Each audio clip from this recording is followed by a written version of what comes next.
Assalamualaikum warahmatullahi wabarakatuh. Halo, selamat siang buat kita semua, sahabat Sarah dimanapun berada. Baik, pada kesempatan kali ini, hari ini bertemu kembali di acara Bincang Sehat di Rumah Sakit Sarah dengan saya sebagai host Dara Era Fazira. Baik, dalam kurang lebih 1 jam ke depan, kita akan berbincang mengenai bahayanya hipertensi berujung pada stroke yang dinarasumberin oleh Dr. Ratna Tri Rizkiana, SPPD Penyakit Dalam di Rumah Sakit Sarah.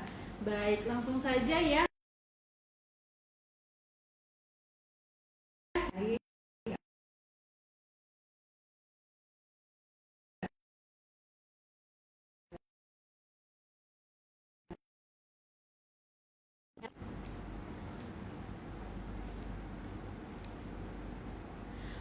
Baik dokter, sebelumnya ada cuplikan dulu yang akan kita perlihatkan ya dokter ya. Oke.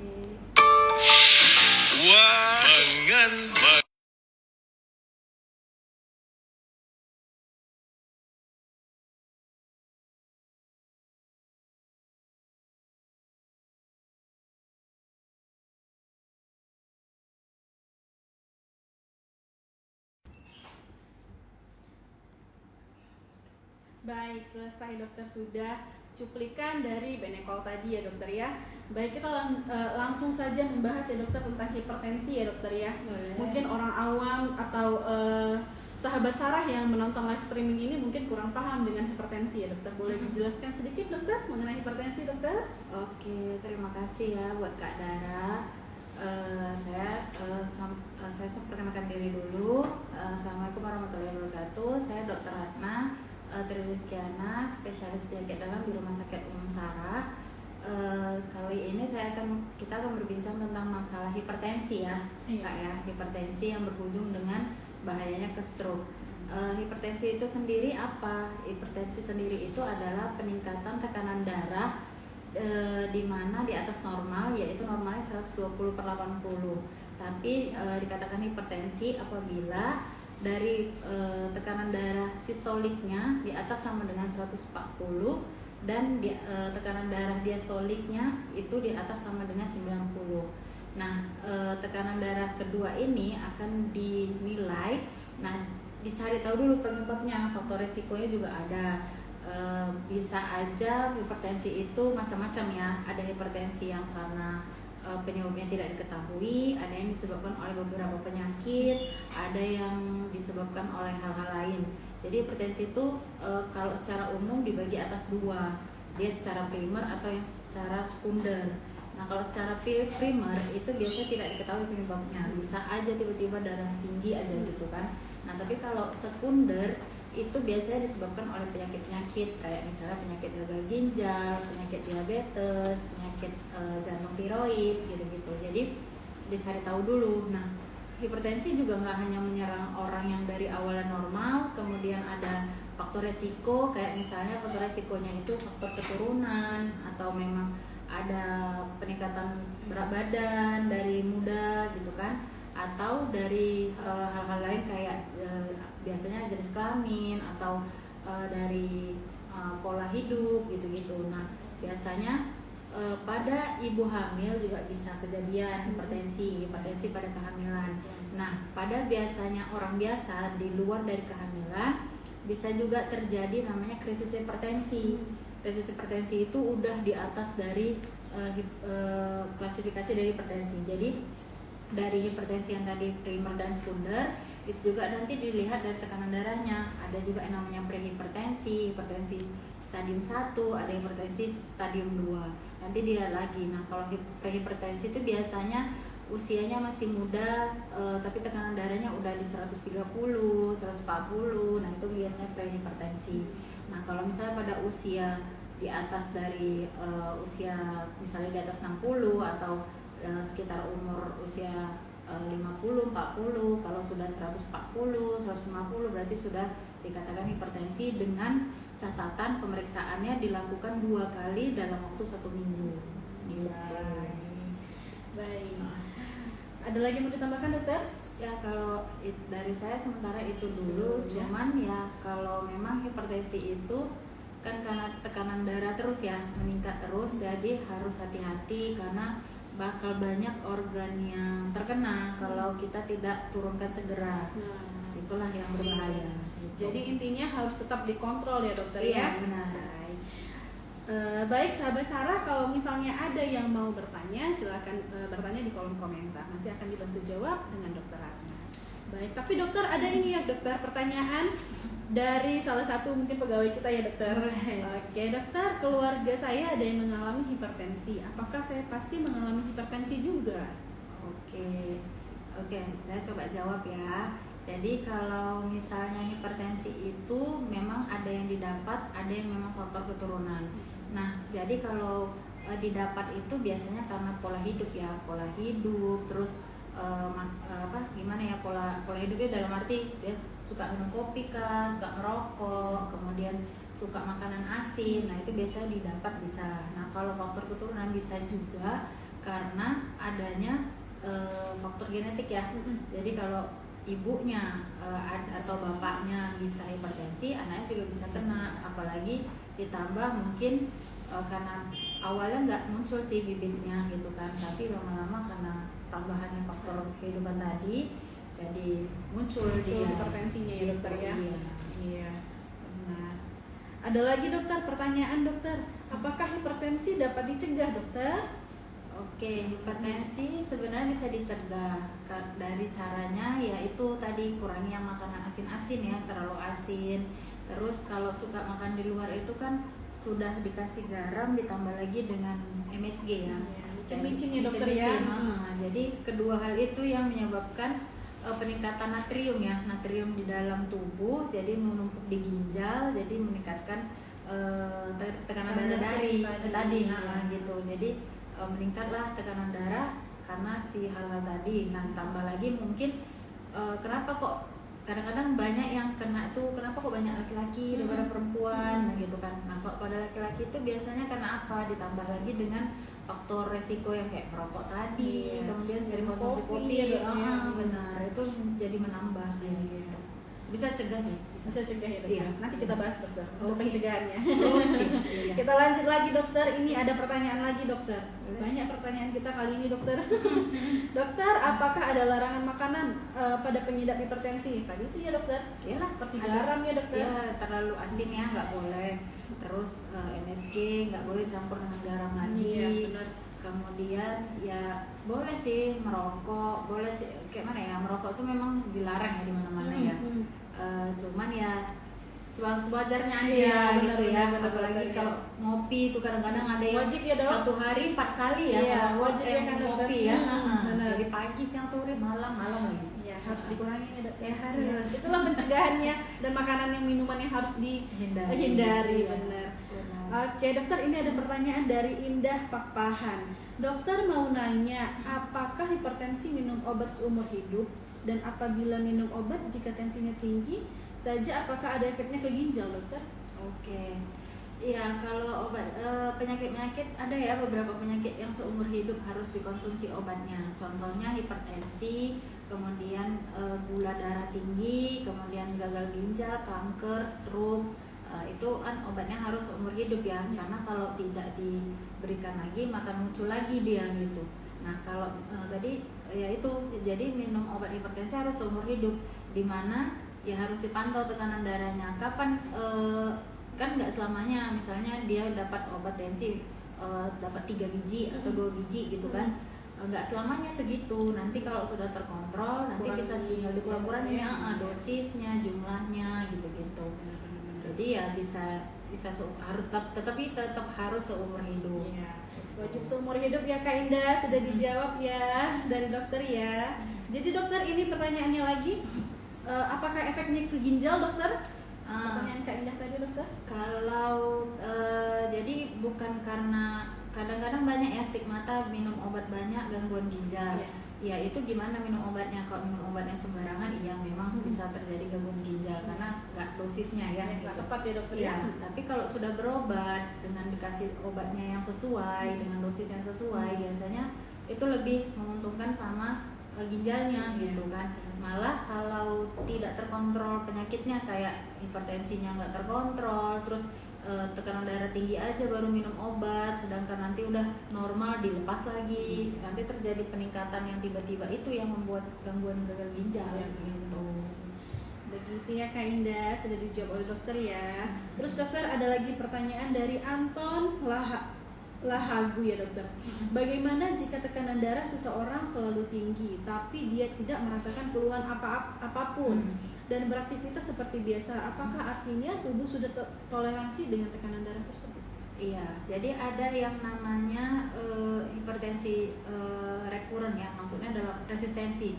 Jadi dia udah minum obat pun 3 macam obat tapi tensinya masih di atas 140 dan segala macam, terus diastole masih di atas 90, itu bisa kejadian. Cuman memang harus tetap minum obat tensinya supaya jangan menjadi komplikasi yang lain kayak stroke, gagal ginjal gitu kan.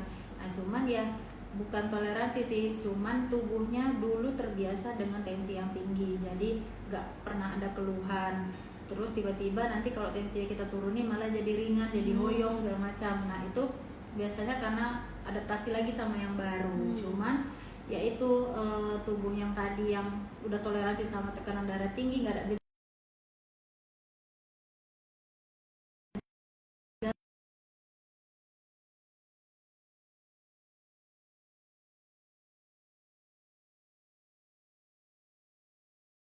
Kan? Baik, sudah terjawab ya Bang Anton Lahagu ya. Selanjutnya dokter, ada pertanyaan lagi dokter. ya. Apa perbedaan antara darah tinggi dan darah rendah dokter? Ya. Kalau darah tinggi, ya darah tinggi kayak tadi ya dibilang Tensi tinggi, tensinya di atas sama dengan 140 per 90.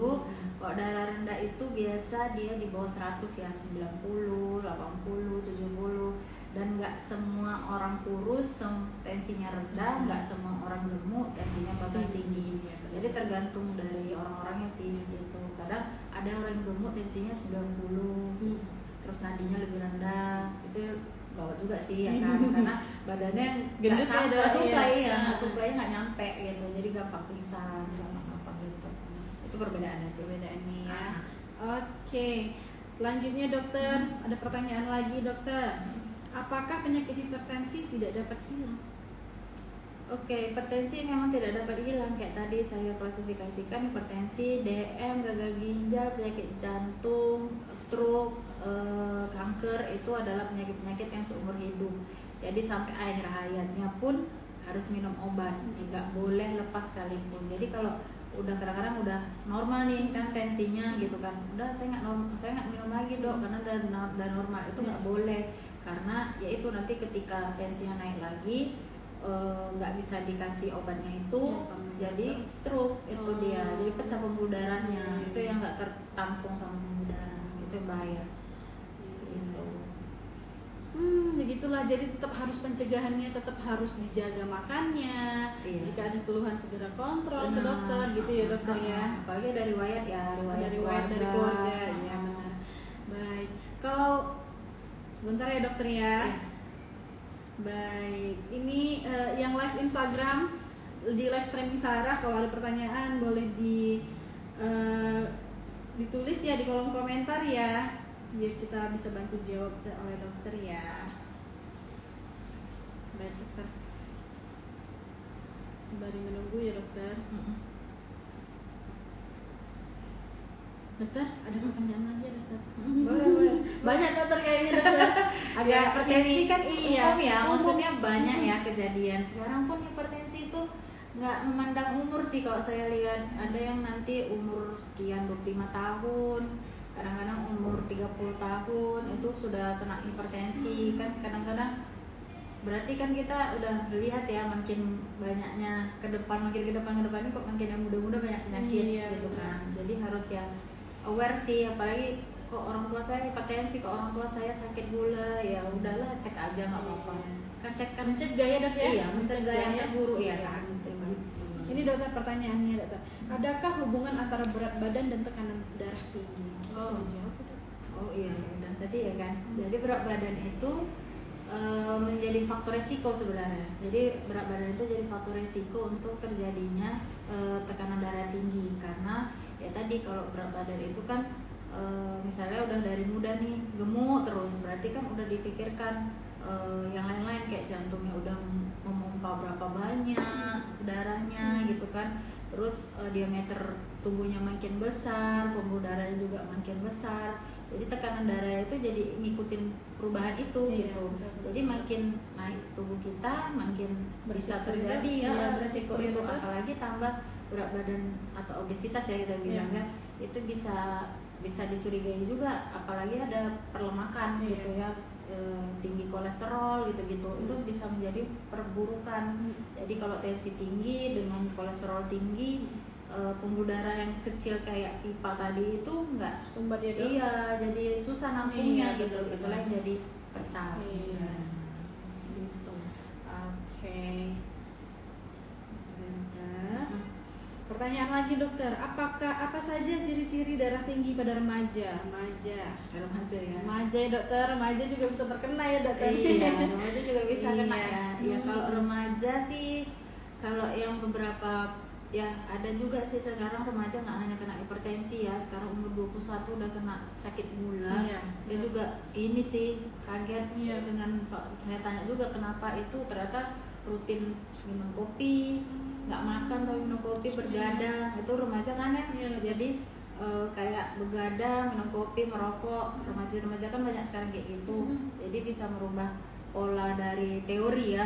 Teori kita dulu kan mungkin usia di atas 40-an semua. Nah sekarang karena ada muncul yang kayak gitu-gitu, udah banyak sih pasien saya kena sakit gula masih usia muda, terus ditambah lagi darah tingginya gitu-gitu. Kita tanya, ternyata dari pola hidup ya. Jadi pola hidup itu faktor resiko yang paling besar saat ini gitu, karena makin ke depan ini makin berubah pola hidup kita, maunya makannya cepat saji gitu-gitu kan, makannya mesti asin gitu-gitu, makannya mesti ya junk food, kan makanan fast food gitu-gitu. Jadi itulah yang menyebabkan perubahan itu, dan itu pula yang jadi pencetus dari hipertensi tadi. Utama gitu, itu dia ya dokter ya. Iya benar. Jadi dokter sebenarnya kalau misalnya lah orang tuanya tidak ada mengidap gitu ya dok, tidak ada keturunan gitu ya dok dari sebelumnya. Nah tapi si anak ini, si remaja ini contoh di usia 18 tahun sudah kena hipertensi, mungkin memang dari pola makannya dokter. Lebih dari itu dokter? Bisa aja kita tanya juga nenek, kakeknya, karena kan faktor keturunan tuh nggak hanya dari ibu sama bapak ya. Bener, bisa aja terskip dari ibu bapaknya masuk ke cucunya gitu, atau cicitnya nanti. Jadi pohon keluarganya mesti ditanya juga sih semua. Jadi kalau zaman dulu kan orang tua zaman dulu jarang ya ada pemeriksaan kayak sekarang ini ya kan. Sekarang kan udah canggih, cepat semua ya kan, bisa dari sini aja bisa dicekkan semua. Jadi kalau zaman dulu ya nggak ketahuan, ternyata kira udah meninggalnya karena usia tua aja katanya, padahal terus ada juga karena meninggalnya karena terjatuh, dan kita kan nggak tahu terjatuhnya kenapa. Bisa jadi karena tensinya tinggi sebelumnya ya dokter, karena stroke, karena tak apalah gitu kan, bisa dicari tahu. Oke dokter, ada dari Nur Husnah dokter, Nur Husnah 86. Izin bertanya dokter, untuk pasien hipertensi yang tensinya tinggi tetapi sudah minum obat sesuai dengan anjuran dokter, tapi penurunannya tidak signifikan, jadi harus tambah dosis kah atau ganti obat ya dokter?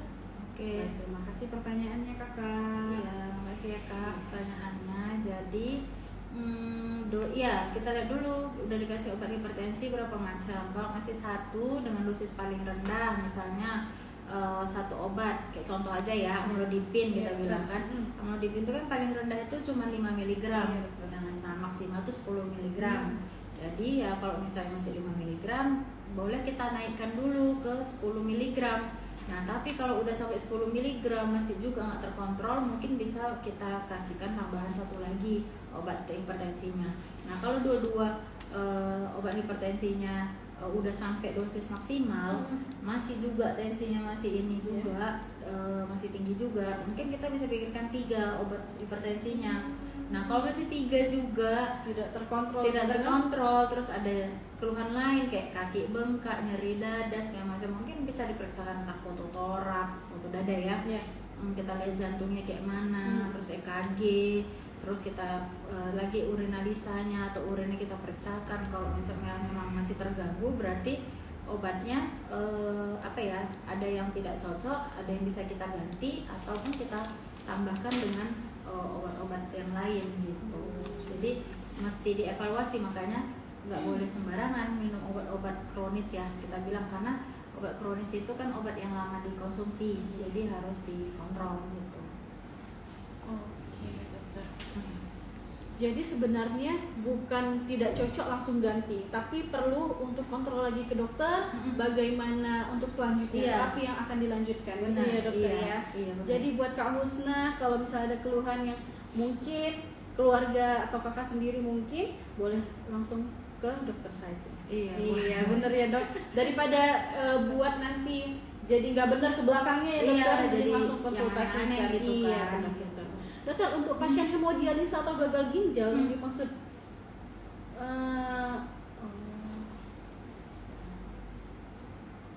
nah dokter maksud, tunggu ya dokter, kita skip dulu ya dokter ya. Pertanyaan dari Kak Husna ini dokter mungkin mengacu pada pasien hemodialis atau gagal ginjal dokter. Iya. Kalau misalnya dia penderita cuci darah ya, iya dokter, sudah menjalani cuci darah itu baik di rumah sakit atau di rumah sendiri, itu lain cerita, karena tekanan darahnya itu memang karena gangguan ginjalnya.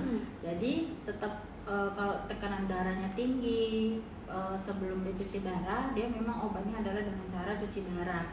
Jadi cuci darah itu untuk mengurangi tekanan darahnya, mengganti dengan darah yang baru, karena ginjalnya sudah tidak berfungsi lagi gitu. Jadi kayak kan sebenarnya kencing kita ini sedarah ya, sebenarnya sebelum disaring sama ginjal. Nah, karena ginjalnya rusak tadi nggak bisa tertampung semua di ginjalnya, jadi tekanan di ginjal tadi meningkatlah juga tekanan darahnya. Itulah yang nanti darahnya mengendap di paru, di jantung, karena nggak terkeluar dengan baik gitu. Walaupun pipisnya ada, kadang-kadang nggak semua orang gagal ginjal tuh pipisnya nggak ada ya, cuma mungkin sedikit.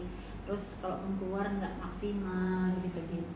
Jadi ya karena harus dicuci darahnya dulu, baru nanti tensinya akan turun, dibantu dengan obat tensi. Tetap dapat obat tensi juga sih gitu. Jadi itulah penanganannya kalau yang untuk yang hemodialis atau gagal ginjal ya, tetap benar. harus cuci darah. Ya dokter ya. Benar. Dibarengin dengan mungkin kalau ada obatnya nanti akan diberikan obat. Tetap obatnya tetap, cuci darah tetap berlangsung, karena kan cuci darah itu wajib ya dok, ibarat gantiin ginjalnya ya gitu. Yang tadinya nggak bisa berfungsi jadi baik lagi gitu, lebih sehat. Karena banyak sih beberapa lalu saya dengar tuh usia masih muda udah gagal ginjal, meninggal gitu yang kan. Baru-baru ya dokter, yang kemarin-kemarin ya dokter. Nah, itu kita masalahnya kesehatan juga gitu ya kan.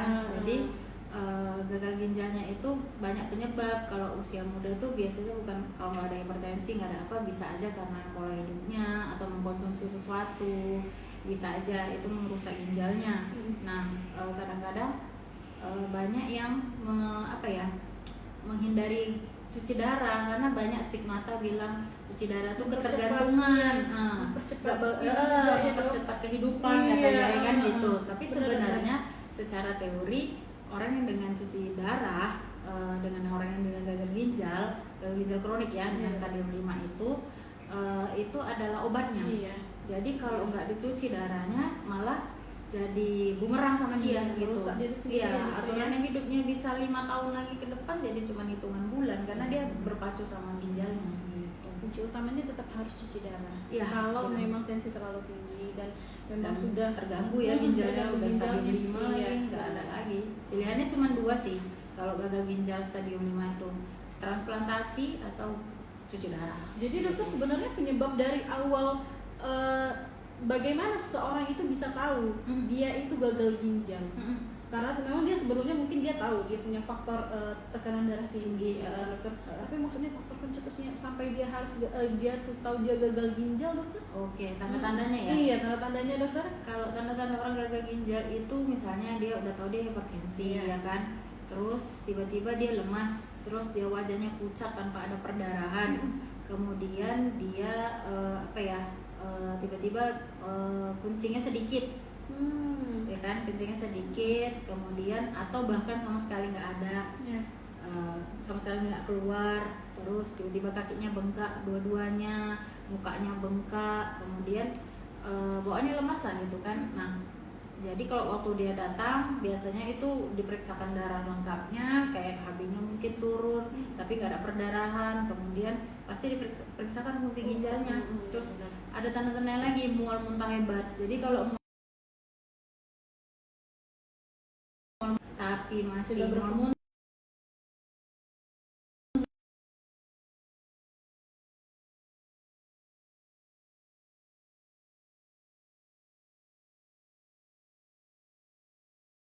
tapi dia dikasih obat mual injeksi pun, Tetep udah sampai mual drip dia, pun ya? tetap mual.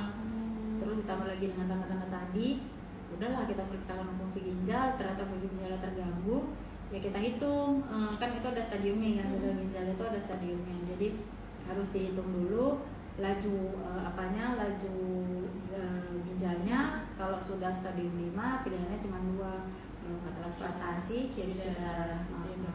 Ya tetaplah kalau misalnya sebelum terlalu jauh, Terlalu lama, ya terlalu lama, sebaiknya segera konsultasikan ya dokter. Iya, ya benar benar. ya, kembali tetap ke situ. Baik, ini ada pertanyaan juga dari Mesori Duha. Pertanyaannya, dokter mau tanya, apakah hipertensi bisa terjadi pada anak-anak?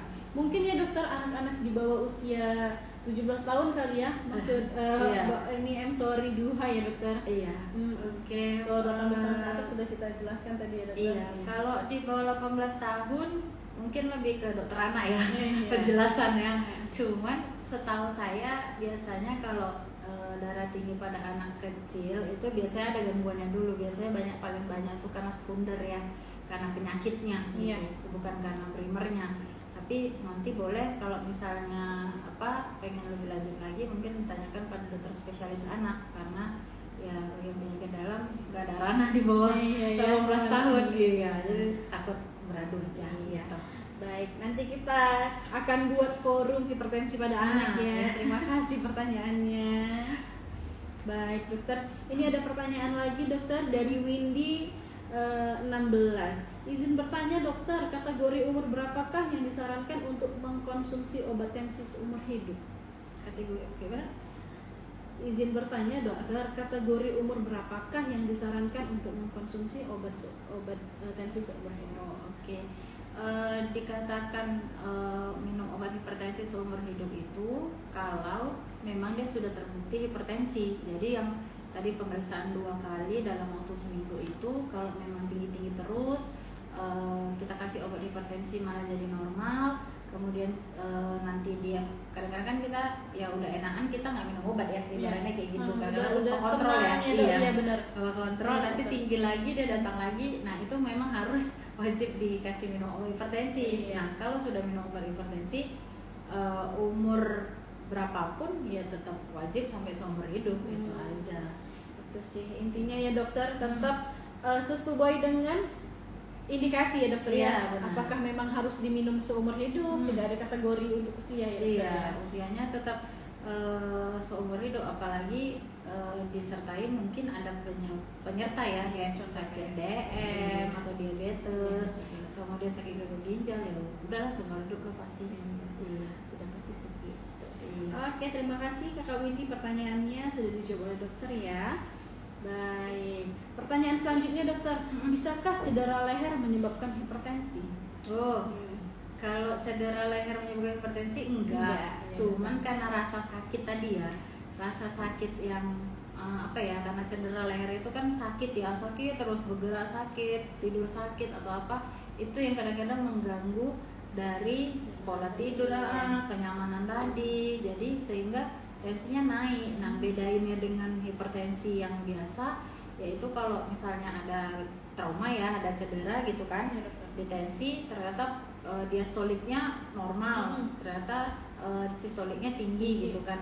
Kita coba kasihkan dulu anti nyeri. Kalau misalnya dengan anti nyeri dia tensinya baik aja, normal tanpa ada kasih anti hipertensi, biasanya karena nyerinya, bukan karena hipertensinya. Gitu.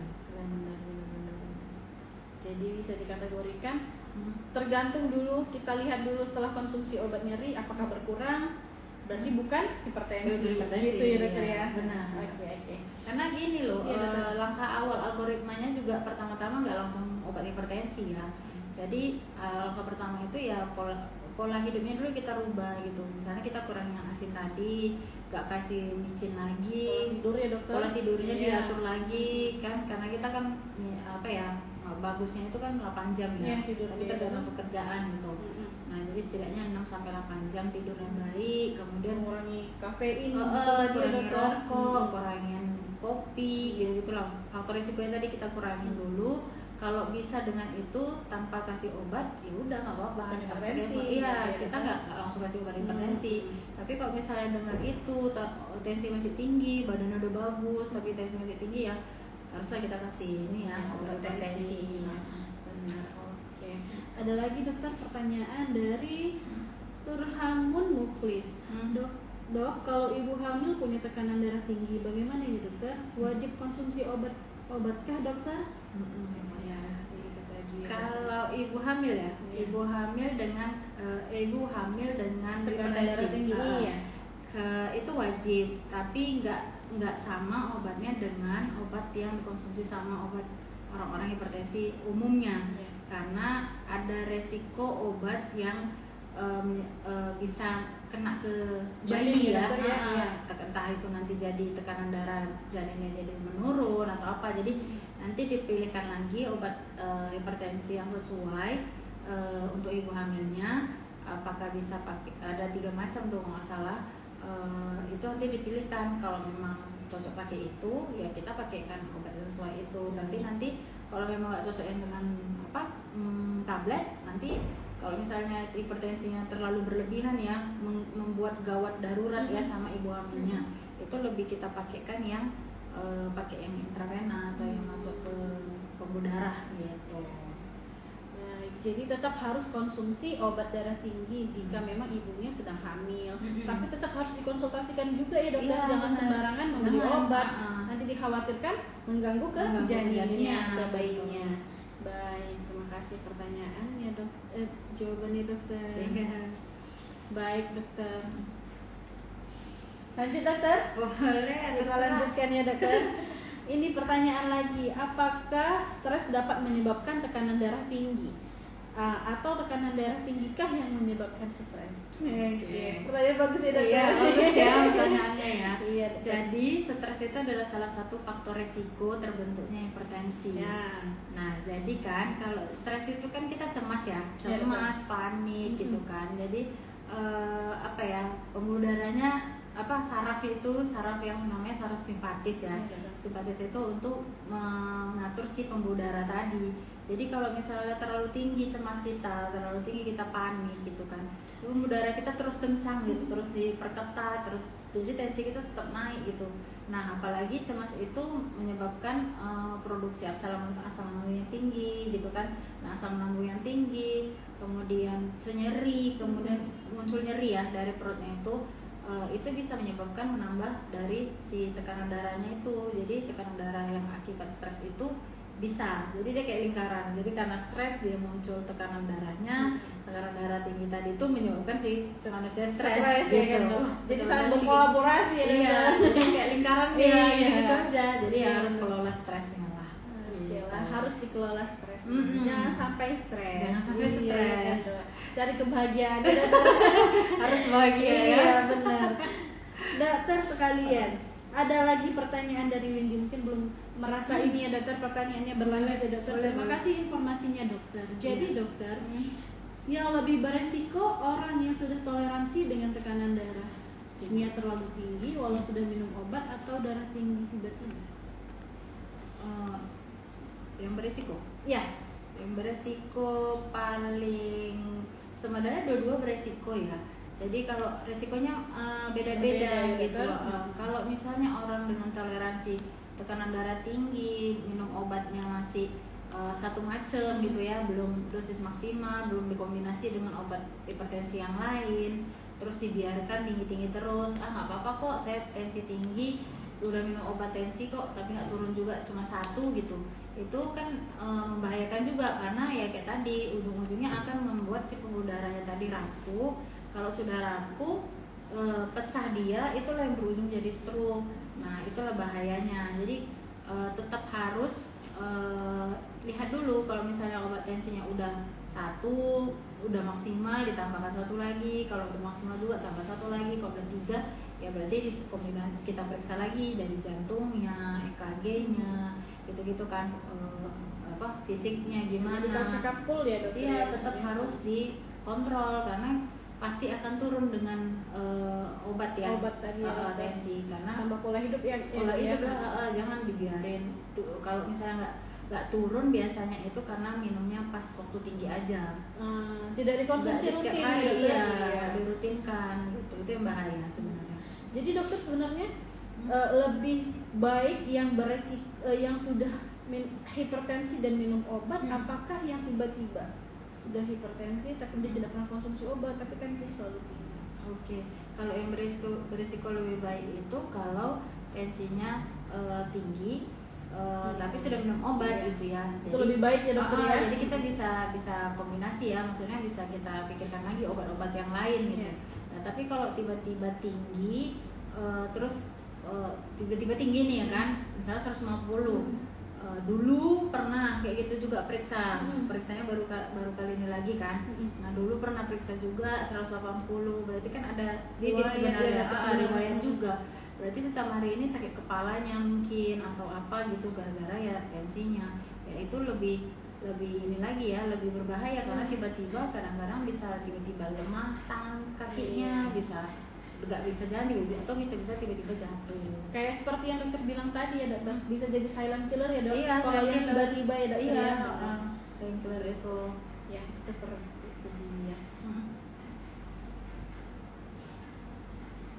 Sudah jelas ya Kakak Windy pertanyaannya ya. Baik, kita lanjutkan dokter, satu pertanyaan lagi dokter ya. Apakah hipertensi dapat menyebabkan komplikasi stroke?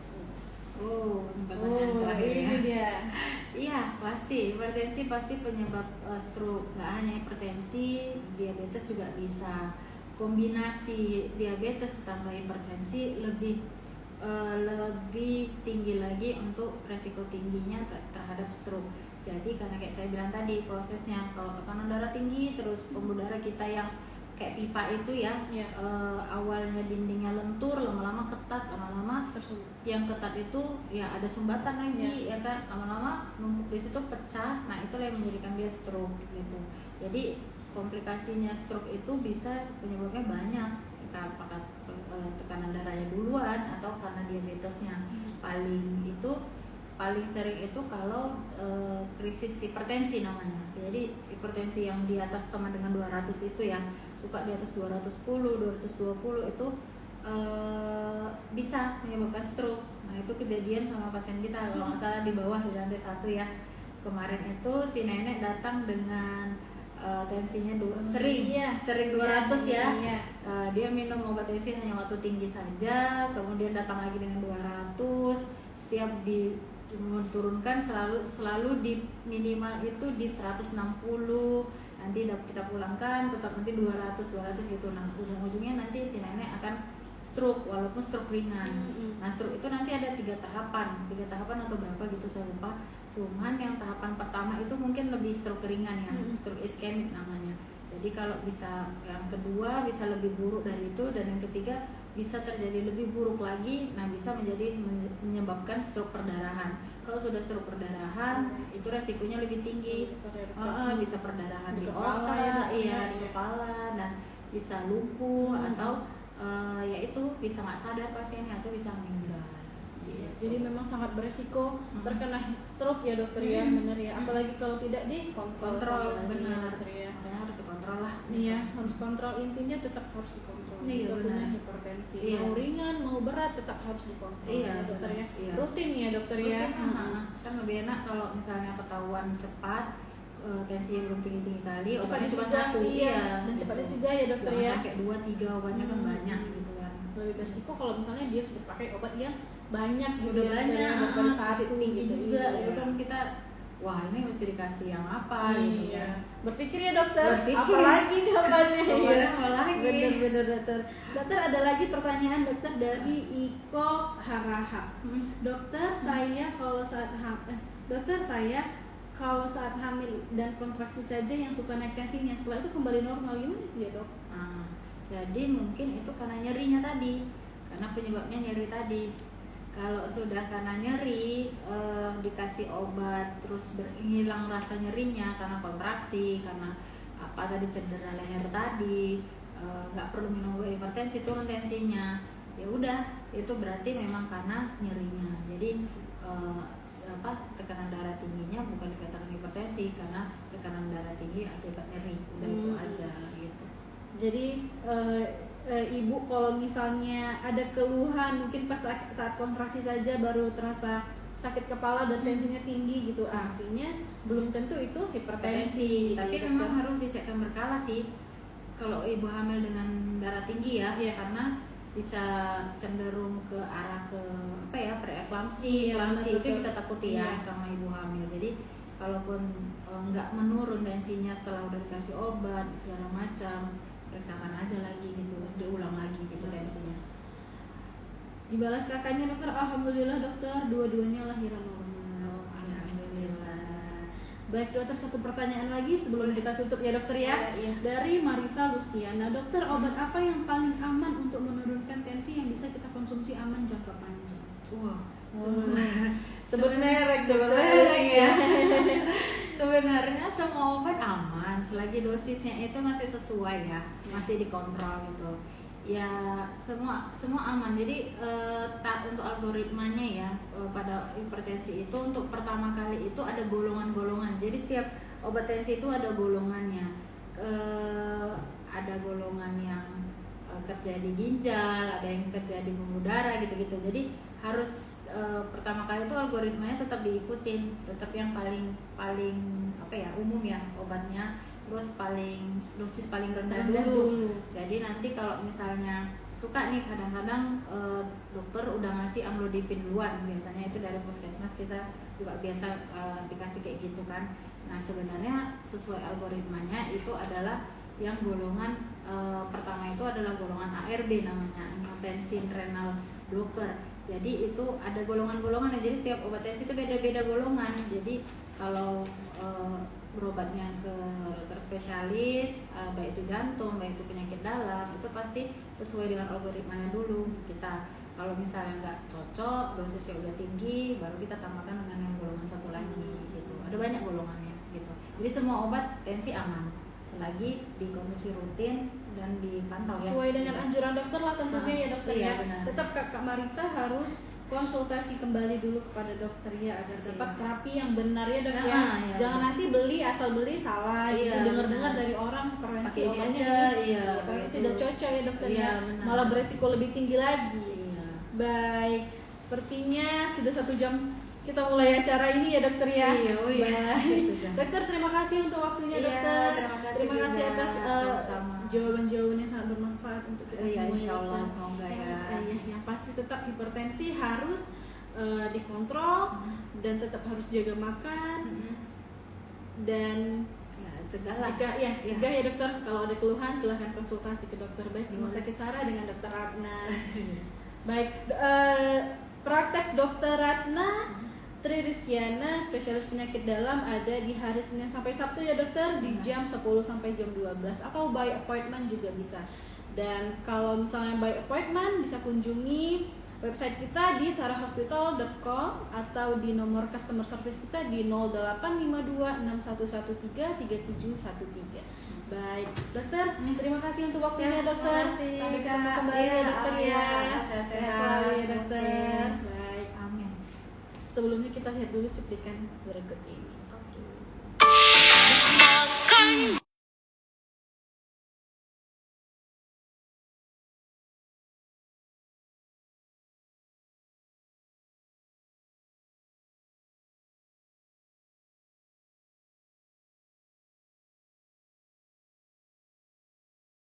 Sudah selesai hari. Baik, sudah selesai bincang sehat kita hari ini di Rumah Sakit Sarah. Terima kasih untuk partisipasinya, sudah menonton live streaming kita. Dan saya ucapkan wassalamualaikum warahmatullahi wabarakatuh.